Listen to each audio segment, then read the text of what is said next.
Good afternoon, everybody. Thank you so much for joining us today on a rainy, gloomy day. My name is Uma Shrivastava. I'm the Executive Director of Culture City, a nonprofit based out of Birmingham, Alabama, but focused on sensory needs and sensory inclusion not only in the state, in the region, but nationwide and worldwide. Want to start off by first thanking all of our wonderful elected officials, officers here today, Commissioner of the Deputy of the Safety, Jeff Long, Colonel Matt Perry, Tennessee Department of Intellectual and Developmental Disabilities Commissioner Brad Turner, Lieutenant Governor Randy McNally, Speaker Cameron Sexton, and then of course our Culture City Board member Jason Isbell. If I've forgotten everybody, apologies, but thank you again for making the time today. Culture City is a nonprofit where we support 1 in 4 individuals. 1 in 4 of us in this room has a sensory need.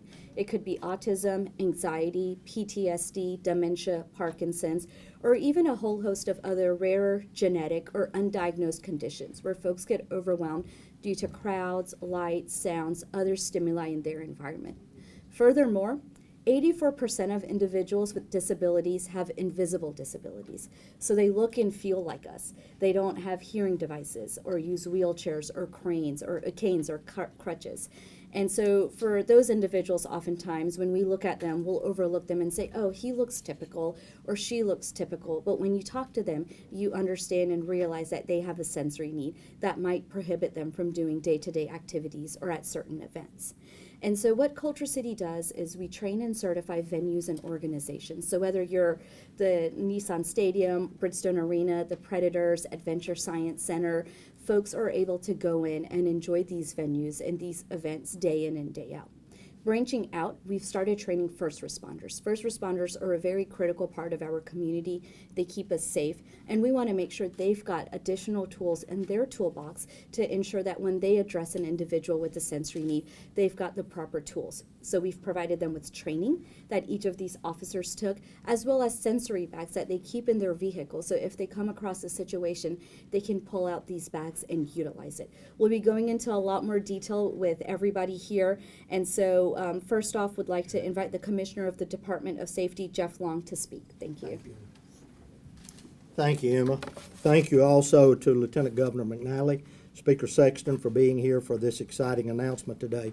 We are excited and proud to announce that the Tennessee Highway Patrol is partnering with Culture City to better train and equip our troopers to identify individuals who have sensory needs.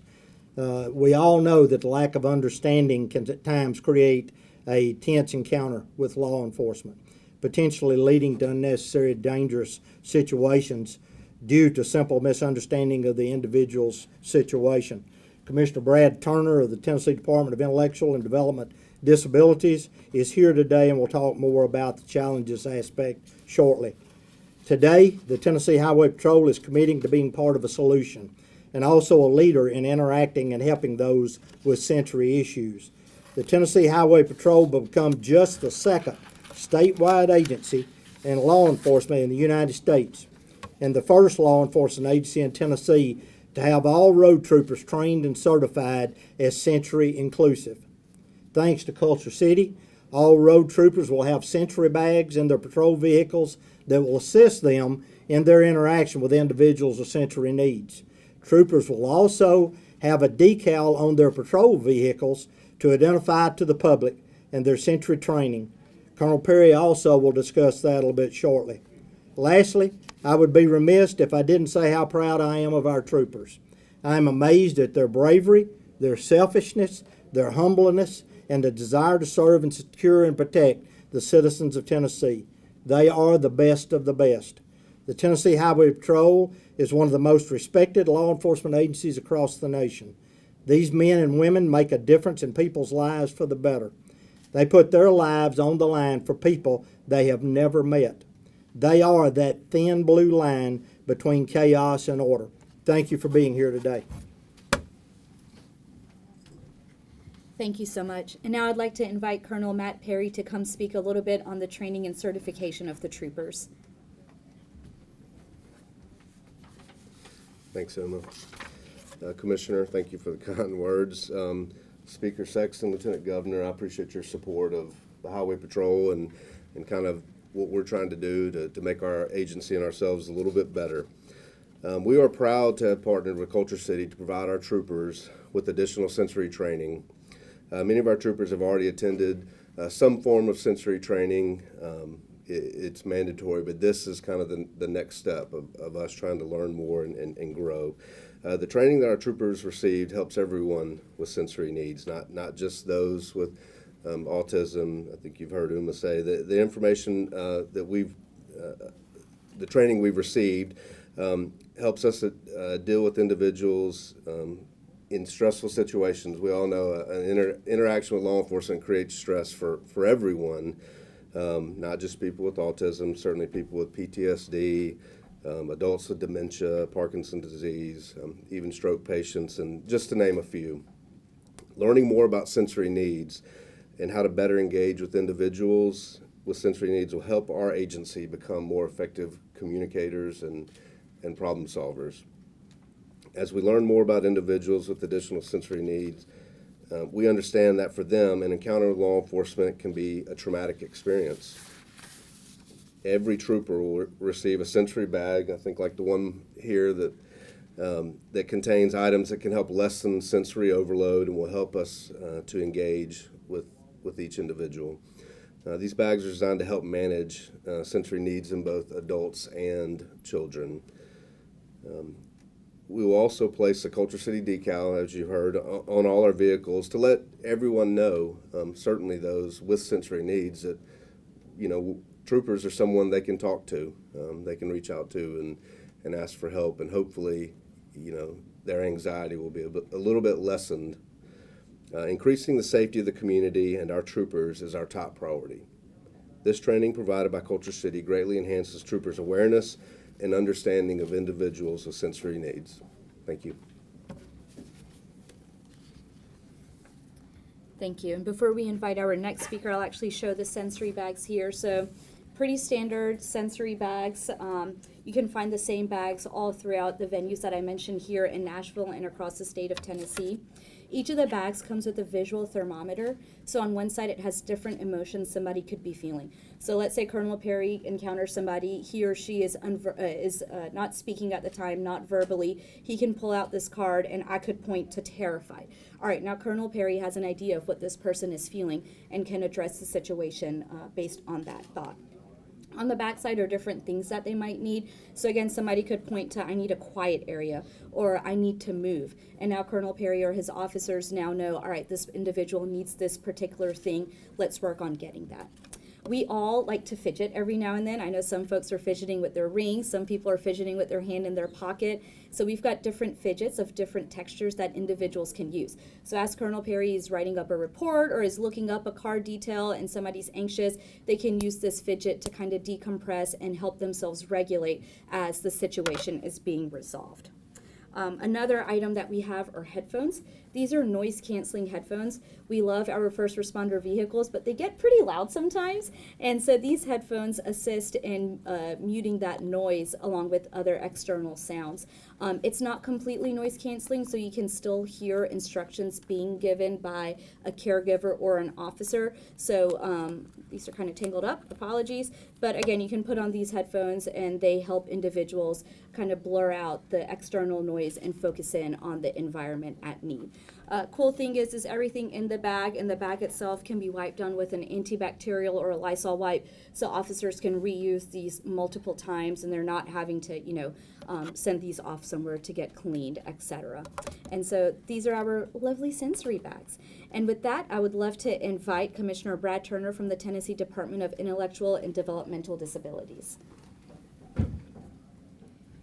Thank you, and I want to thank Culture City again for what you're doing. It's certainly very important to our population. Commissioner Long, Colonel Perry, Speaker Sexton, Lieutenant Governor McNally, thank you for your support for Tennesseans with disabilities. I think this is a great example of what happened when government is efficient and effective and doing the right thing, and we certainly appreciate the recognition from your department and from the Highway Patrol around serving our population. So just a few things to cover there really quickly. I think some of you might know that I'm also a parent of a child with disabilities. So this is something very near and dear to my heart on how we engage our population that we have the privilege to support, and making sure that we're equipping our law enforcement officers and public utility officials with the right tools to be able to engage with our population. Dr. Bruce Davis is sitting down here to my left. He's the head of our clinical services department, division inside our department, and he has been leading this effort inside DIDD to work with law enforcement officers, work with public utility officials on creating safe places for our population to be able to engage, but also to be able to work with law enforcement officers, other public safety officials, and public officials as a whole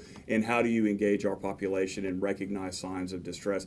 As was mentioned earlier, sometimes you see sensory issues that you may not be aware that they're going to be present, that you look at an outward appearance to say, okay, that individual may or may not have sensory issues. It's very important that we continue to recognize that with autism, with ADHD, with PTSD.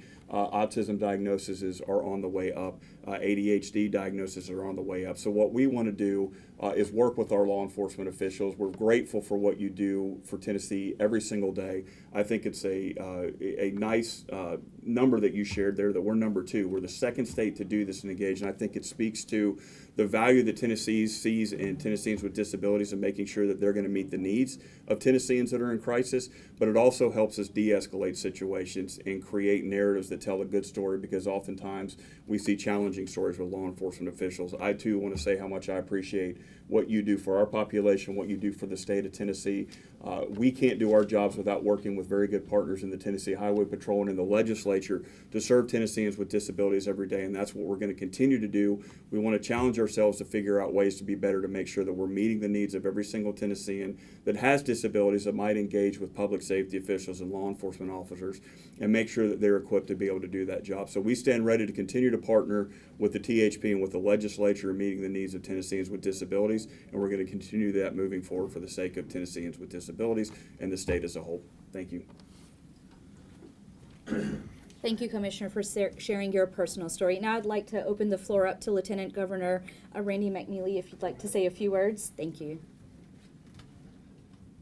Thank you. I'm very pleased to be here and to be with all of you. I very much appreciate your efforts, Commissioner Long, and the efforts of all the members of the Highway Patrol in entering into this partnership with Culture City. And it brings additional training to our members of the Highway Patrol so that they might save possibly their own lives and save the lives of citizens in Tennessee.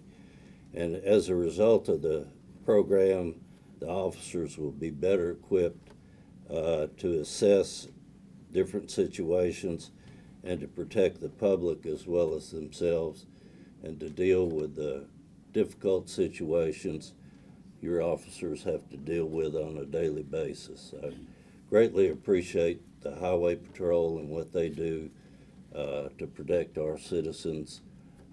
And every day that they leave home, they never know that they might not be coming back. And I really do and sincerely believe that they're the best in the nation and the best of the best. Thank you.